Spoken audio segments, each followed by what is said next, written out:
সাগরের মাঝখানে একটি পাহাড়। ওই পাহাড়ের উপরে দিনরাত বসে 500 বছর আল্লাহর ইবাদত করেছেন।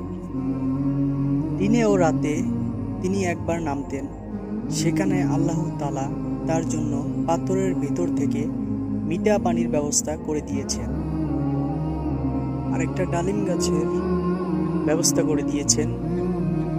সকালে নামলে একটা টসটসে ডালিম, রাতে নামলে একটা টসটসে ডালিম। ওই ডালিম গাছের ডালিম খেয়ে খেয়ে সে 500 বছর আল্লাহ তাআলার ইবাদত করেছে।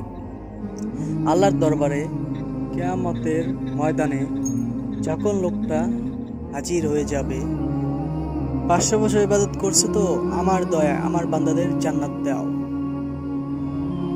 আল্লাহকে সে বলে, তোমার দয়া লাগবে কেন? আমার আমল দিয়ে আমি জান্নাতে যেতে চাই। আল্লাহ বলবে, তাই? আল্লাহ বলবে, ঠিক আছে, তোমার 500 বছরের ইবাদত এক পাল্লায় রাখো, আর এক পাল্লায় আমি যে দয়া করে পৃথিবীর সৌন্দর্য দেখার জন্য তোমাকে 2টি চোখ দিয়েছিলাম, 2টি নয়, একটা চোখ আর এক পাল্লায় রাখো। দেখা যাবে সেই 500 বছরের ইবাদত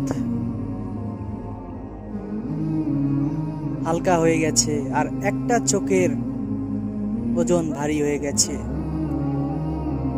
ফলাফল দেখো, তুমি এখন জাহান্নামে যাবা। যাও, এবার জাহান্নামে যাও। লোকটা কাজু মজু করে এবার বলবে, আল্লাহ তোমার দয়া ছাড়া বুঝতে পেরেছি কেউ জান্নাতে যেতে পারবে না।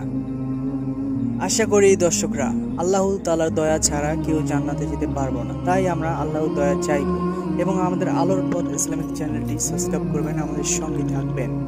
ভিডিওটিকে লাইক, একটি শেয়ার করতে ভুলবেন না। তার সাথে জানাবেন কেমন, কমেন্টে জানাবেন কেমন লাগছে আমাদের ভিডিওটি এবং সাথে সাথে ভিডিওটি শেয়ার করবেন। আল্লাহ হাফেজ।